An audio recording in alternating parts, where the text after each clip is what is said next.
What's up? It's your favorite gaming ninja, Dark Shinobi, and today I'm bringing you a brand new build.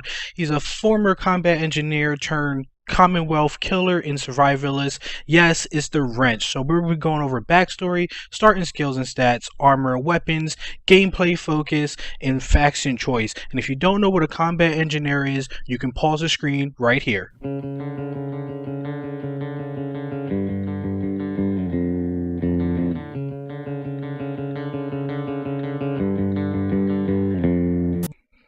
Daryl the Wrench Tipman was the son of a hard-working farmer. Early on in his childhood, he learned the value of laboring the land and took a liking to the mechanical inner workings of the family tractor. At the age of 16, Daryl overhauled his first seed tillage machine, which increased harvest by 30% that year. This eventually got the attention of a prominent engineering and computing school for the gifted in Boston, Massachusetts. After a 4-year program, the now 20-year-old Daryl had received many acknowledgments for his various engineering projects and advancements, even earning the nickname the Wrench. So much so that the government petitioned him to be drafted into the army and fight the good fight as a combat engineer. Reluctant to the call of duty, the young Tipman served honorably. His fellow soldiers were often saved by some reinforced fortification, disposal of IED landmines, or other mechanism crafted by the Wrench.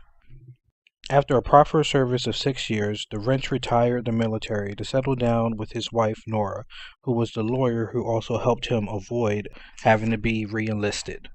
The two planned a life together, to raise their newborn son, and to live the simple life as they both had fought for. Unfortunately, war never changes, and the bombs fell, and we all know what happens next. Coming into the Commonwealth, the Wrench will be geared up with 3 strength to have access to armor and have minor strength for melee combat. He'll have 4 perception to gain access to the demolition perk after obtaining the bobblehead in the beginning of the game next to Preston Garvey. He'll have 1 screw loose because we're only putting 1 point into endurance because the Wrench uses tactical mechanic know-how to avoid incoming damage, and this also signifies that he's not a commando. He's on the front lines, but he's an engineer at heart. You'll want to slot 2 points into charisma to gain access to the Lone Wanderer perk after reading a special book in Sanctuary. We're fortifying our intel with 5 points to show Daryl's knowledge level and have access to the Scrapper perk, one of the most important perks for this build.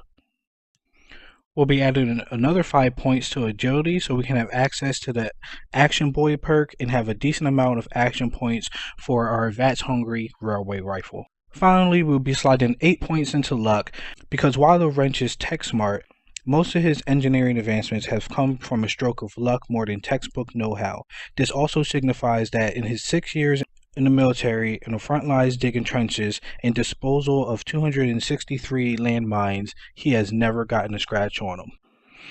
So there are a lot of skills in Fallout 4, but some of the skills you'll want to focus on for the Wrench would be Rifleman and Demolition Expert, as well as Grim Reaper for your offensive perks. You'll want Lone Wanderer, Toughness, and Medic for your defensive perks. And as for your utility perks, you're going to want to grab Scrapper as soon as possible, and also grab Hacker and Locksmith so you can get around the Commonwealth and collect as much junk as you can. Now, as far as weapons and armor goes, this is one of the simplest builds I've done aesthetic-wise. Usually I have 8 pieces of armor, clothing on top of armor, headgear, but the Wrench actually only has 3 pieces of armor and uses 3 weapons, keeps it really simple. Daryl the Wrench Tipman will be outfitted in Field Scribe armor, which you can get during the Brotherhood of Steel questline if you don't have the cheat menu mod, and the Tinkerer hat that you can pickpocket from Tinker Tom or loot off his corpse. The third piece of armor is a mod called West Tech Optics, which I craft goggles for him, both cosmetic and thermal goggles. As for weapons, the Wrench will be using the tried and true military wrench, the Ripper. We'll be putting a legendary effect on it for wounding because we're going to keep our strength low. We'll be modifying a combat shotgun to remain semi-automatic, and we're going to be a wounding effect on that, so we'll do immense damage at low levels and high levels without having to use big guns or any other type of heavy machinery. And finally, our prized and favorite weapon for this build, the railway rifle, if I can say that without sounding like a tongue twister. So this weapon actually was originally created by our character pre-war. He used to tinker around with it when he was younger, and now he uses it as a sniper rifle in the common. Now moving on to gameplay focus, the wrench is a different character. Usually I build assassin type builds and gunners, but the wrench is a combat engineer, but emphasis on the engineer aspect of it.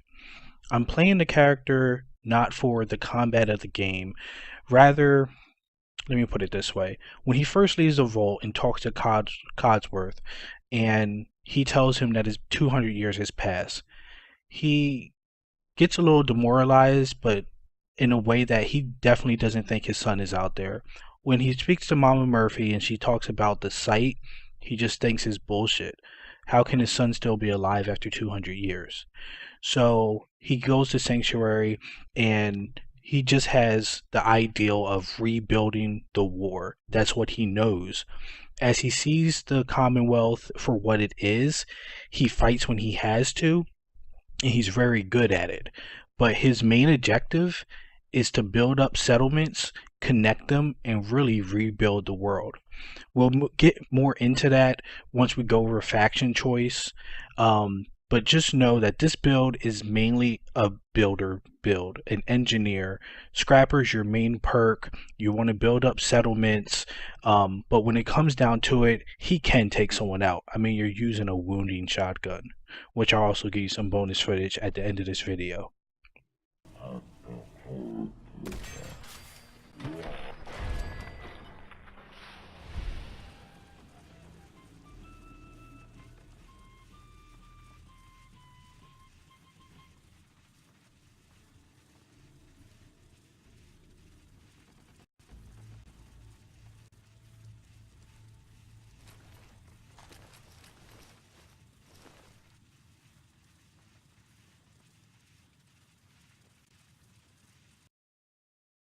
When it comes to factions, the Minutemen is the obvious choice.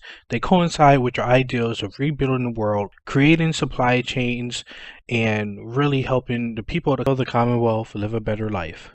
I personally have been keeping away from Diamond City and the main story and trying to focus on building these settlements around the Commonwealth.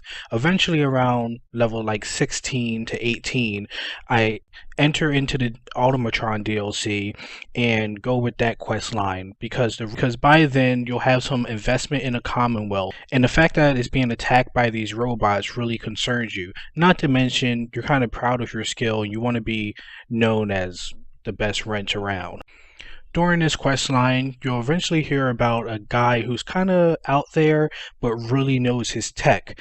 And once you complete the DLC, you'll find the only clue you know, which is to follow the lantern.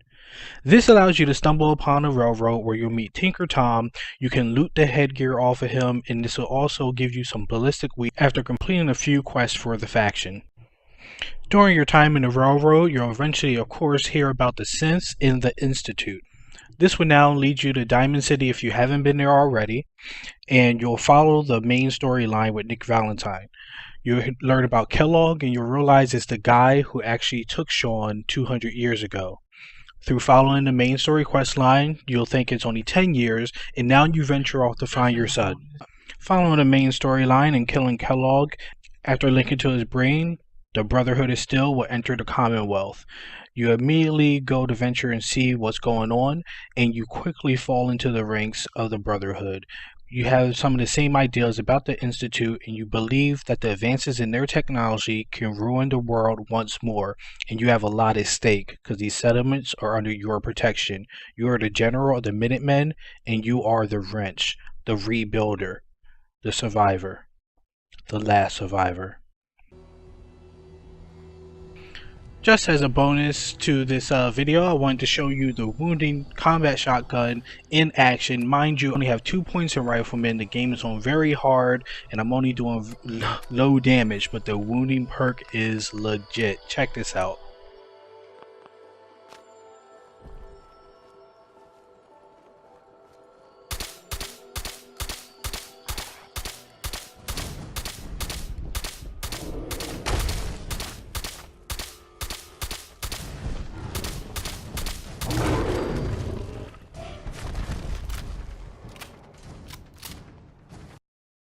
So please let me take out this time to thank you all for watching this video. A lot of work went into it. I learned a couple new design tricks in the video, and I really appreciate you for watching.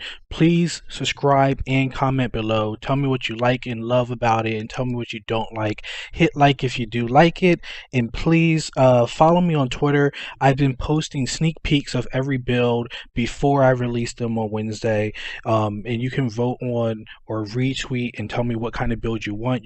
Until next time, it's your favorite gaming ninja, Dark Shinobi. Tell your friends about me. Over and out.